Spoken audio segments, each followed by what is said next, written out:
Champions trophy final ಸೇರುವ ತಂಡ ಹೆಸರಿಸಿದ ರಿಕಿ ಪಾಂಟಿಂಗ್. ಫೆಬ್ರವರಿ 19ರಿಂದ ಚಾಂಪಿಯನ್ಸ್ ಟ್ರೋಫಿ ಟೂರ್ನಿ ನಡೆಯಲಿದೆ.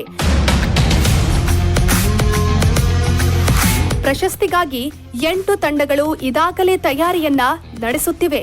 ಈ ಬಾರಿ ಪಾಕಿಸ್ತಾನ ಕ್ರಿಕೆಟ್ ಮಂಡಳಿ ಆಯೋಜಿಸುತ್ತಿದೆ. ಭಾರತದ ಪಂದ್ಯಗಳು ದುಬೈನಲ್ಲಿ ನಡೆಯುತ್ತಿವೆ. ಇದರ ನಡುವೆ ಆಸ್ಟ್ರೇಲಿಯಾ ಮಾಜಿ ನಾಯಕ ರಿಕಿ ಪಾಂಟಿಂಗ್ ಟೂರ್ನಿಯಲ್ಲಿ ಫೈನಲ್ ತಲುಪುವ ತಂಡಗಳನ್ನ ಹೆಸರಿಸಿದ್ದಾರೆ. ಅದು 2023ರ ಏಕದಿನ ವಿಶ್ವಕಪ್ ಫೈನಲ್ನಲ್ಲಿ ಎದುರಾಗಿದ್ದ ಭಾರತ ಹಾಗೂ ಆಸ್ಟ್ರೇಲಿಯಾ ತಂಡಗಳು.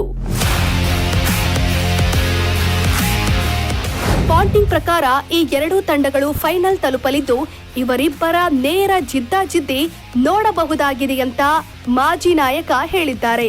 ಭಾರತ ಆಸ್ಟ್ರೇಲಿಯಾ ತಂಡಗಳು ಐಸಿಸಿಯ ಟೂರ್ನಿಗಳಲ್ಲಿ 2 ಬಾರಿ ಫೈನಲ್ ತಲುಪಲಿವೆ.